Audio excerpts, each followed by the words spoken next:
in the world. This is Sarah Barnes-Humphrey with you today. Are you ready? Let's talk supply chain.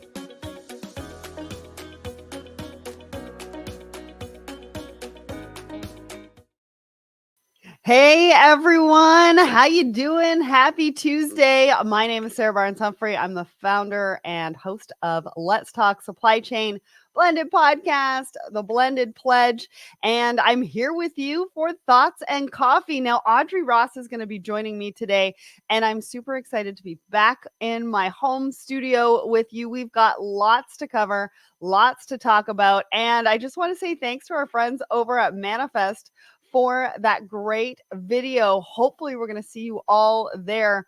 There's going to be a lot happening at Manifest in February. So hope to see you there. All right.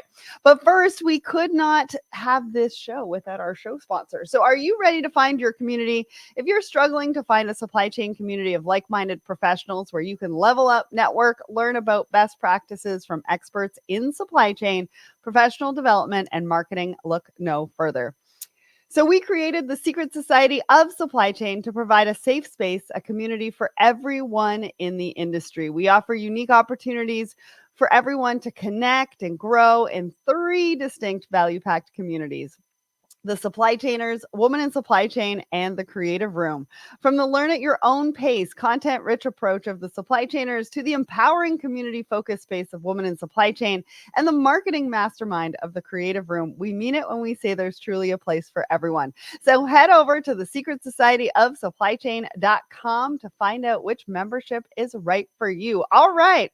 So we've got a brand new Woman in Supply Chain episode. It's episode 429 with Camille Gaines. Now, if you don't know who Camille is, go and check this episode out. She is doing so much in the industry to move it forward in a variety of different ways, especially on the trucking side. So go and check that out wherever you listen to the show. And we've got some live events coming up. So tomorrow at 9 a.m., Relex goes live for Relex Talks Trends in Space Planning in Retail. Now, if you can't attend live, click the attend button right here. Oh, I'm already attending, so it doesn't show. Click the attend button, join the 70 people who have already clicked the attend button, and don't miss out because you are going to learn so much. But I'll send you the link even if you can't attend live, as long as you've hit that attend button.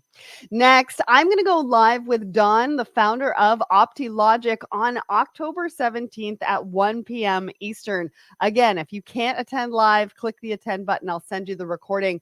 But we're going to be talking about AI in supply chain design. Now, supply chain design is a really big topic right now. I've been talking about it at a lot of conferences with a lot of shippers, talking about how it is working for them and differentiating them in their supply chain. So hopefully you can join us because this is exactly what supply chain professionals and executives need to know.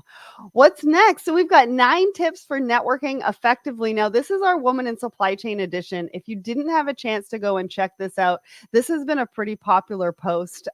We talk about how you can network effectively, what you need to do, et cetera. So we've plopped the link into the comments for you, and go and check it out. We know you're all at industry events. And if you're not at industry events, you're networking online, and this will help you to do that. All right, what else is happening? I've got a brand new edition of the Monthly Hustle, Finding Our Superpower, Why I'm Not a Keynote Speaker. We've had a lot of people comment and wonder why I'm not a keynote speaker. If you read this, you'll understand why. I kind of like to do things my own way, and keynote speaking is no different. And I give you a bit of an example in that particular edition.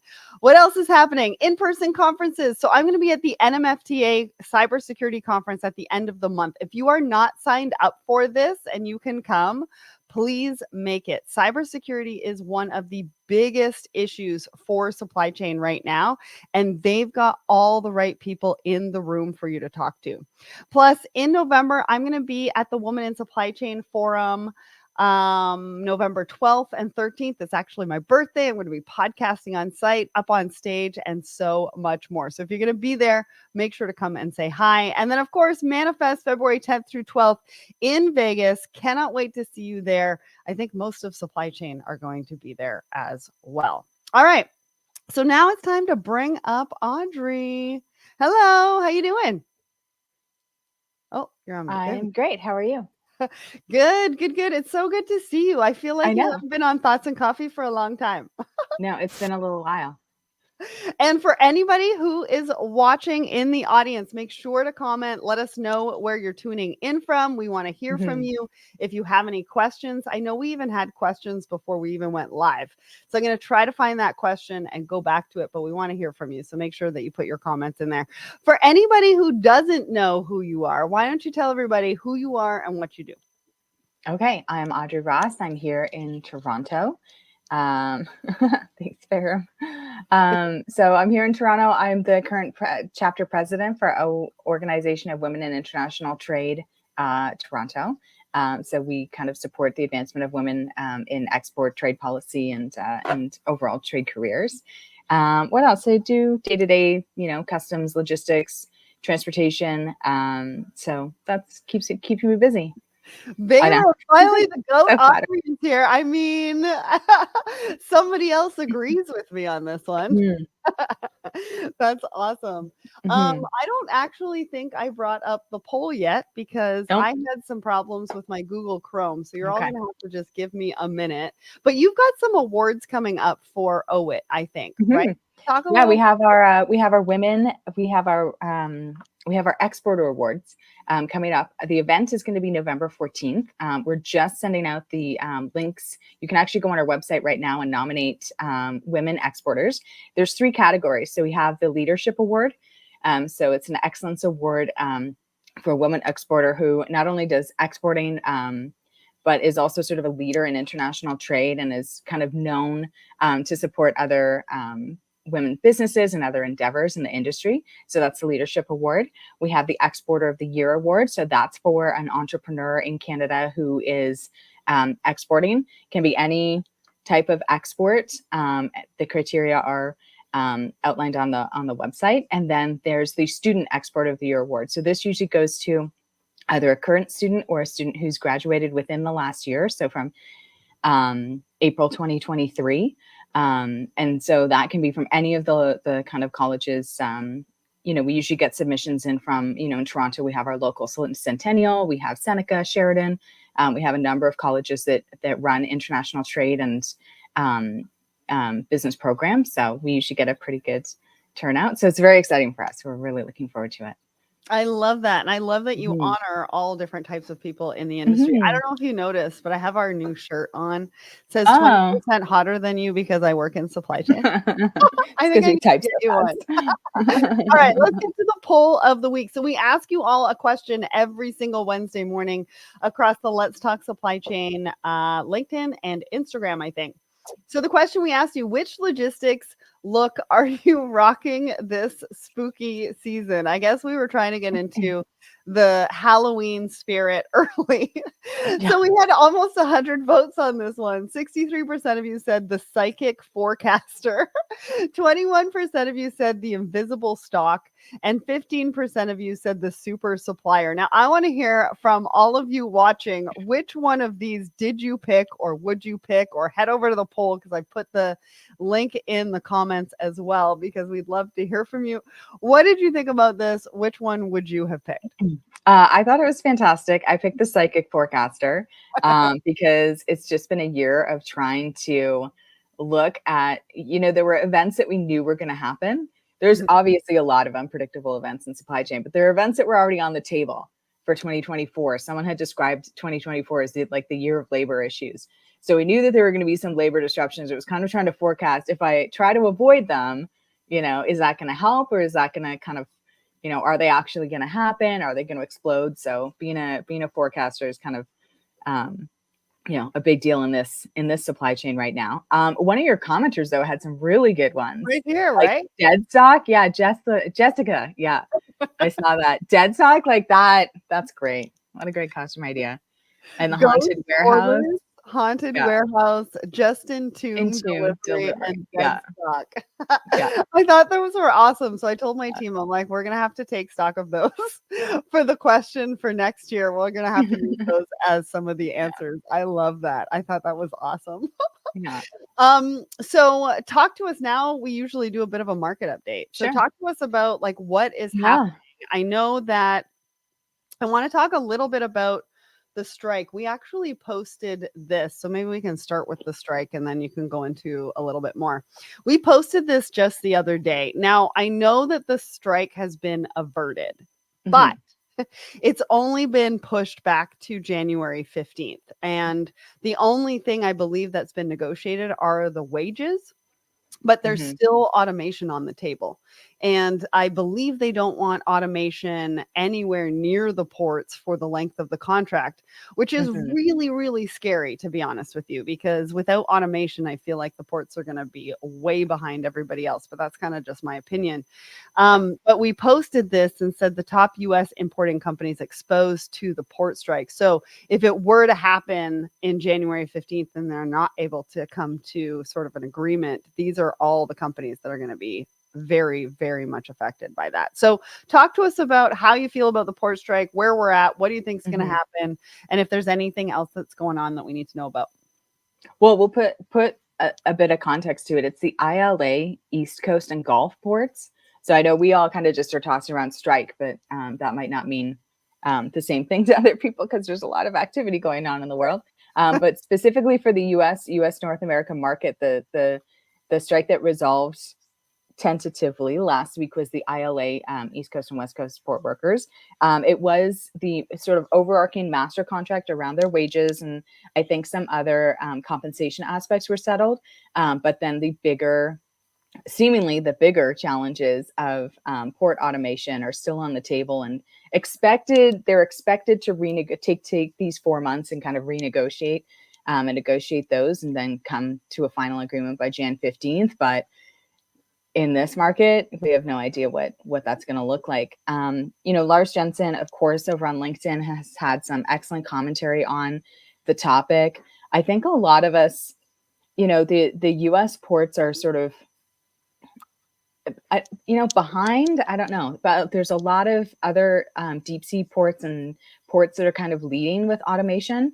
And the U.S. ports, I think, the statistic is they're ranked like in the 40s of port performance. So they're like between 42nd and 47th in the world in port performance, which is a little unexpected from an economy and, kind of a powerhouse economy that we expect the US to be. So to see their ports kind of sitting at 47% because they're not making the infrastructure or automated adjustments that are needed for this kind of the digital world that we're moving into. So it'll be interesting to see how that plays out. I think my position, we've talked about it before, is typically that, if there's upskilling and training that's needed for the workers to be able to have them remain at least employed, potentially not in the same jobs that they've done for the past. This is a union that's been around since 1898, I think. Wow. But at least keeping that employment there. I think you can look at, BC has a couple of examples of where they've done automation, but they still have workers. It's not all robots. There are definitely still workers on the ground. And where the struggle is getting that funding from the employer for the upskilling and having a plan on what the integration of, like all of us struggle with, the integration of these digital tools and automation will look like. Well, and I just I just finished reading a book because I do it on Audible. Listening to a book about technology. And they talked about how with each new technology comes another 2 to 3 jobs that we don't actually know even exist today until the technology is put forward and implemented. And it's happened at every step along the way that we've introduced new technology. So with the internet, I think it was even higher than that. I think it was 5 to 6 jobs that were brought out by the internet. And then as new technologies have come forth, we've actually gained 2 to 3 jobs every time we've done that. And so I would like to think that would happen potentially in this case as well, since that has traditionally been what we have seen with new technology. And life balance. I mean, right now you physically have to go operate the cranes, unload these vessels 24/7 if needed. right? So you're pulling people, and I'm not 100% on what their scheduling is. I know we've heard from Montreal longshoremen that the scheduling has been the issue, where they get these last minute calls. They're expected to drop everything and show up and do these offloadings physically. And that means that they can't go and see their kid's school concert, that they can't do those care appointments for their elderly relatives and parents. So it becomes that, like, what's the trade-off between you having this, like, it's established, I've done it, and we've done it for 132 years, versus there might actually be some benefit to you having, you know, like, I'm sorry, I'm a little bit for it. Let the robots do some of the work so that we can do other work or different work, or less physical taxing work, right? Yeah. Yeah. Well, I don't think you and I are going to solve it today, but it'll be interesting to watch and see what happens with these negotiations. And, you know, we want to see some sort of, you know, it being resolved Stability. and some stability in January as we go into 2025, because again, 2024 has been a little bit turbulent. I think for supply chain professionals, they want to see a little bit more stability. So crossing our fingers, hopefully they can come to an agreement. All right, let's get to our first article. So our first article is why Fashion Nova bought $118 million office space in Beverly Hills. Now you might be wondering, what does this have to do with supply chain? Well, it kind of has a lot to do with supply chain, because fast fashion is one of the goods that are coming in at an incredible rate into the country, into North America, into the US, into Canada. And they're making a lot of money. Now, this has a really huge sustainability component. And so I chose this article specifically for Audrey because fashion is her jam. So I'm going to turn this over to you. I've got a bunch of things that I want to bring up, but I want to turn this over to you to talk a little bit about why this is so important and what you thought about this article. Yeah, I think it's an interesting strategy to kind of invest that much in physical real estate for an office. We haven't seen that really sort of through the pandemic. You know, a lot of people have been doing hybrid and work from home. I think it's an interesting choice.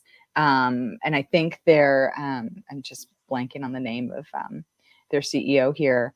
Oh, what is his name? Hold on, it says his name. I know it does, and I'm just blanking on it. Sagian. Yeah, Sagian. He lists out very Richard Sagian. He lists out very strategic reasons for doing so. Like being in LA, it's the kind of the hub for celebrities. They do a lot of celebrity kind of partnerships. You've got the influencers. You've got, you know, a lot of West Coast people maybe don't realize there's a lot of fashion manufacturing in Los Angeles and that area and the surrounding areas. So, you know, strategically, it's an interesting choice. I think, you know, they have a challenge where they've seen some dip in purchases, you know, due to inflation in the US. And so people aren't choosing to spend their money on sort of that extra fashion. But, you know, setting himself up to be where his market is strategic. You know, overall, you have to look at the sheer amount of money that they're able to deploy. I mean, $118 million.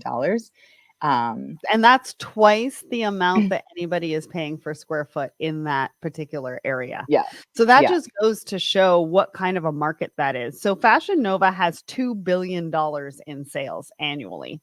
They have 40 million followers. And so their supply chain strategy, their strategy in general, is based on influencers and celebrities really pushing their fast fashion into the public. But one really interesting comment I thought from this particular article is that people are still buying on price and style. Yes. We've been talking about sustainability for a long time and what's going to happen and if buyers are actually going to change the way that they buy product. I'd like to think that there is a group of people who are changing the way that they are buying product. But this article goes to show that majority of people are buying on price and style. And so for retailers out there, when you're thinking about your supply chain strategies and you're thinking about the sustainability, where are you going to be able to hit your sustainability goals? And I don't know if it's from your end consumer. I don't know that they are. And you know, sadly to say, I don't know that they care. Like this is our reality. We've probably been talking about sustainability in clothing for decades, and like it's not changing. And unfortunately, they prey upon people who are making minimum wage, who don't have a lot of options, who are trying to emulate celebrities. We live in a sort of weird culture where it's like women have to not repeat their outfits. Don't repeat your outfit, you know. And the youth really pick up on that, and some of them don't. There's a whole segment of sort of Gen Z and the next generation that are doing a ton of shopping in thrift stores and secondhand. And then you look at, sort of one of the newest, or maybe newer, more popular singers, Chappell Roan, and her strategy for her merchandise at her concerts is using ethical and locally sourced and more expensive product, right? So there is kind of this still, keeps us optimistic, but yeah, seeing this kind of level of investment in sales is certainly disheartening. Well, and also with the whole discussion around hybrid. So he actually believes that people should be in office. So this is an office space that is going to hold 500 employees, have a fitness studio, micro treatment bar, and LA. a wellness spa. All right, that's enough about tell me you work in LA, right? Let's get to the next one. All right. So this might not be new news because this came out at the end of March. So a couple of months ago. But Walmart has put their TMS available to the market. Now, Walmart did have a booth when I was at Home Delivery World in June. And I remember a few years ago, one of the examples that they use in here is that AT&T tried to get into the market with their technology, their WMS technology. And I remember seeing them at supply chain conferences, which I don't see anymore.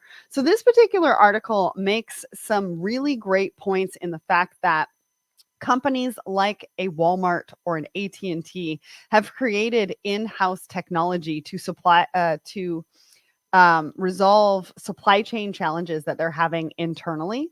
But it talks about how hard that is to commercialize homegrown tech. It's what they're calling homegrown tech. So what did you think about this? I've got a few things to add to that, but I want to go to you and see what you thought. Yeah.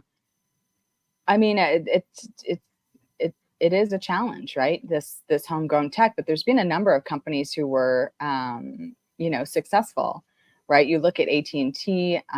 There was a Canadian company as well that had, created an in-home kind of or in-company phone services that they were able to sell to the market. It fell apart later, but yeah, that remains the challenge. But it has remained a challenge for the life cycle of this market. So. Yeah. Well, so it's interesting because what they were talking about, this homegrown technology, it's a solution made for their needs. And so that's part of the challenge, right? Is that it's not going to solve for everything that everybody else has on the market.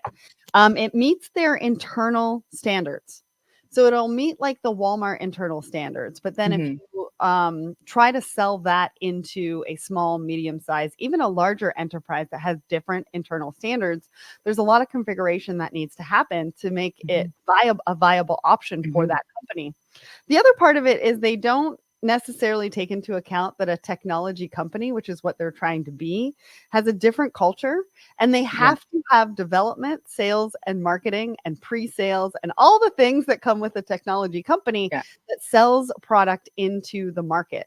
And once they get down that road and see what has to happen in order for them to actually be commercially viable for somebody else to buy their product, they actually go, oh, no, wait a second. That is not what I wanted to do or get into. So, yeah. If they're, Walmart is obviously a massive company, and there's a lot of adjacent businesses that support you doing business with Walmart. So if it was a technology that sort of really addressed some of the needs that a small or medium business might have to be adjacent to Walmart and to have the opportunity to sell into Walmart, then that might be attractive for a lot of people, because there's a ton of former Walmart employees who've started consulting companies and DCs and warehousing and things like that. So that is attractive to the market, I think. But I don't know about this as a standalone. So we'll see. So I guess we'll just have to see. I don't know where they're at today. Again, this is from March. So I'd be interested to see where they are today. I want to give a shout out to Peter. I hope you're drinking coffee out of your Let's Talk Supply Chain mug that we sent you. It's so good to see you. He gave us our 5-minute warning. So we have a little bit less than 5 minutes. We got one more article to go. And don't worry, Peter, we will close on time. All right. So the the last one is about Lego talking about nearshoring production and how it's minimizing their distribution costs. They're claiming that nearshoring, whether it's in the US or Mexico, although they still have manufacturing in China and Vietnam, they're building a manufacturing facility in Virginia that should be opening up in 2027. But they're saying that nearshoring is equivalent to supply chain resilience and lowering their distribution costs. And plus, it keeps their supply chain short, which means that they can hit their sustainability goals. What did you think about this? Okay, in 1 minute, effectively, if we look at outsourcing since the 1980s, people made the choice to outsource for lower costs and value on the return. But that doesn't necessarily. It's the same problem we have with the Toyota just-in-time supply chain design. It doesn't work for everyone, and so we see a lot of companies now, like a Lego, who's actually spending the time to reevaluate: does offshoring actually make sense in the face of the supply chain disruptions, increased, transportation costs? When I started 10 years ago, a container was like $700 and now it's 7,000. So people have to do the math and look at their supply chains very specifically and understand and do the comparisons. Does it make sense to do it over here? Does it make sense to do it over here? Which is more expensive, which has a cost to it, and which are you willing to tolerate? Are you willing to tolerate the higher freight costs or the higher investment in distribution? So supply chain design is a good thing, as Gary Newbury would say. Well, and I was just in Chicago and I interviewed a whole bunch of people over the last week. And it really came to light that, we talk about being on this journey all the time and that there's not really a destination, but it's a journey of choices. And there's never going to be the perfect choice. There is going to be a choice, and like you said, of where you're going to have to figure out where you want to spend your risk dollars and where you want to spend your actual dollars. Are you looking to reduce the capital and inventory that you have? Are you looking to move to Mexico and take the risk of potential hijacking in the movement of the goods, or the risk in potential labor and not having enough labor? And the same goes for manufacturing here in the US, is that we're already talking about not having the right labor for specific, warehousing positions or etc. How does that translate into manufacturing, and how are you going to solve for that? So it's not necessarily the fact that there is no risk. No. It's the fact of which risk are you willing to take and how are you going to solve for that risk on a regular basis, or manage by exception because you're implementing technology that's going to be able to help you do that. And one of the other examples in this particular article was Lazy Boy. Lazy Boy has moved manufacturing to Mexico. And they're saying that their North American manufacturing strategy is actually their key differentiator. Which is interesting. So again, what are the risks that they're willing to take? What are the risks that they're facing at the moment that makes that their key differentiator that gives them the upper hand against maybe their competition? And maybe it is that they can get that order to that end consumer that much faster, and that's what their end consumer wants. But do we know what that end customer wants? And how do we give it to them based on the risks and the choices that we're going to make? Oh, exactly. That was a rant. Exactly. No, it was so spot on though. Well, we've got some really, really good comments just before we go. Chuck, that's a painful reality. The container fluctuations destroy margins on products that are cubed out and not by weight. And that's not the only thing. If your container gets pulled for inspection, there is inspection fees, there is capital costs because that product is, so it's not just necessarily the container pricing either. And Prithvi says, just in time versus just in case. That is where we're all at right now in our supply chains. What does it mean? Madison, go ahead. Oh, and Madison made a comment about the quality. Yeah. Right? Oh yeah, Madison made a comment about the quality of product these brands. Nova is that the quality and durability is on par with Nike and Adidas and Lululemon. I don't know if it's the quality and the durability that's the issue though. I think it's the people's mindset and the fact that they can't wear something twice is the problem. Right? Anyways, we are over, Peter. I thought we wouldn't go over. We went over. Oops. I will be back next Tuesday. I'm not entirely sure who's going to be joining. Who's your guest? But you'll have to wait and see. We're going to post it tomorrow. So click the attend button. I hope to see you next Tuesday at 10 a.m. Eastern. Audrey, it's always a pleasure. And thanks so much to everybody who commented and joined us. And yeah, we'll see you again soon. Take care. Thanks.